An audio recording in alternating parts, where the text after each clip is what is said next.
Goeie. 1 augustus is de dag des oordeels. Dan moet er oordeeld worden of de FNP meedoen zal onder de Kamerverkiezingen in oktober in Nederland. Ze praten daar al meer dan 30 jaar over de vraag, maar het nou of maar het wel net. Sterker, ze moet nou oordelen over de vraag, maar het nou of maar het nooit. Die vraag moeten we misschien allen beantwoorden.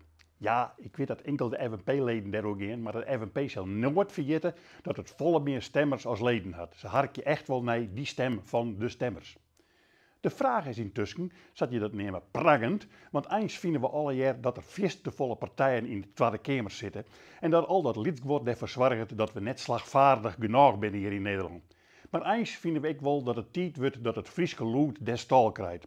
Maar zelfs als de F van Fries vertaald worden zal in federaal, dan kan ze mooi naar wat Limburgers en Grenzen meenemen, het zal alle jaar toch liets blijven.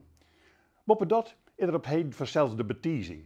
Er zou in de FNP een commissie geer oer al of net, maar toen kwam de kabinetscrisis. Dus die commissie zou hastiger moeten. En in de Kamer ziet die markante kop van Aant Jelle Soeboer. Die ziet bij de Partij van Omtzigt en daar kwam hij haast op de eerste stoel, want hij had het er wel goed in, sissen ze. Maar een orenvries in die ploeg, Eddie van Heijem, zijn oudere zwaaier nog niet wat zijn, die had dat keerd. Die hier wel in de gaten dat de NSC dan heel Friesk worden zou. Dus aans in een hoes en mompelen dat hij dan wel op de eerste stoel van de FNP gokken zal. Want daar is hij nog altijd lid van. En toen zette het rimpende FNP-bestuur hem dadelijk al in die stoel. Dus hadden leden van de FNP aans geen oren kar meer als ze we gaan naar de Kamer en we rennen efter aan het Jelle om. Hij was in één blijkbaar de terugslagjaande factor die de vraag over het oordeel nou al beantwoord had.